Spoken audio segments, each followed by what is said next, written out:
Lorsque nous traversons des expériences pénibles, nous devons apprendre à placer toute notre confiance en lui. Nous nous élevons vers de grandes attitudes spirituelles, et les mystères de Dieu nous sont alors révélés.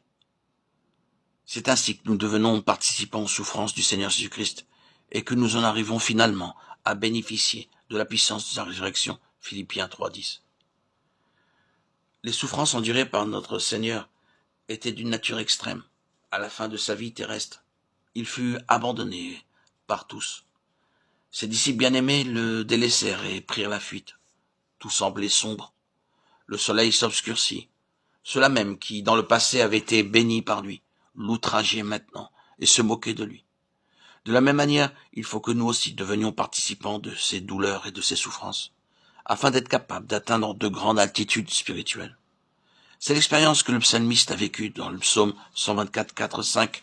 David s'exclame « Les eaux nous auraient submergés, un torrent aurait passé sur notre âme. » Les calamités dont il fit l'expérience étaient semblables à des inondations qui surviennent souvent à l'improviste, lorsque l'on n'est pas du tout préparé.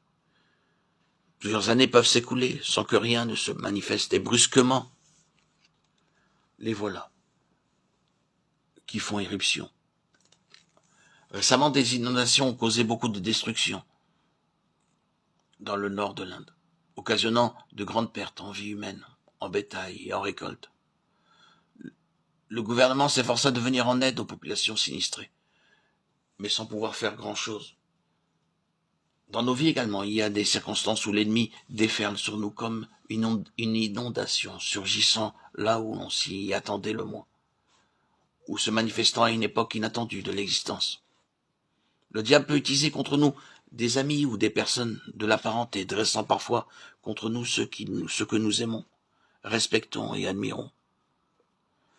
Il est bon d'avoir été mis en garde contre de telles éventualités.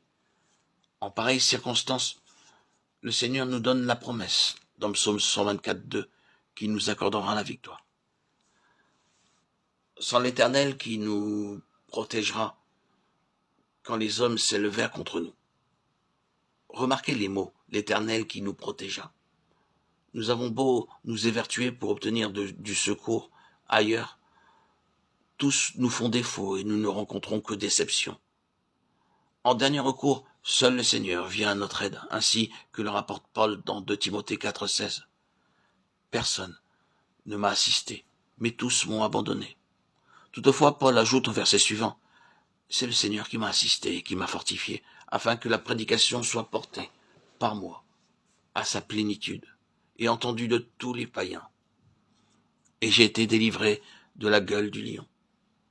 Toutefois, Paul ajoute au verset suivant, c'est le Seigneur qui m'a assisté et qui m'a fortifié, afin que la prédication soit portée par moi à sa plénitude et entendue de tous les païens. Et j'ai été délivré de la gueule du lion. Lorsque l'ennemi vit qu'il n'y avait personne avec Paul et qu'il prêchait pourtant avec assurance, il fut mis en déroute. Ainsi donc Dieu a un plan lorsqu'il permet que nous soyons abandonnés et délaissés. Lorsqu'il nous aide, son nom est magnifié à travers nous.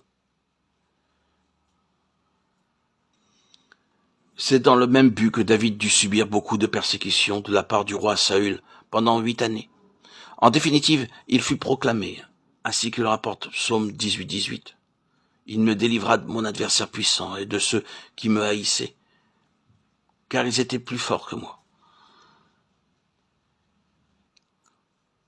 En croyant qu'il y existe un secours ailleurs, nous n'aurons que déception. C'est ainsi qu'il put proclamer sa victoire sur l'adversaire.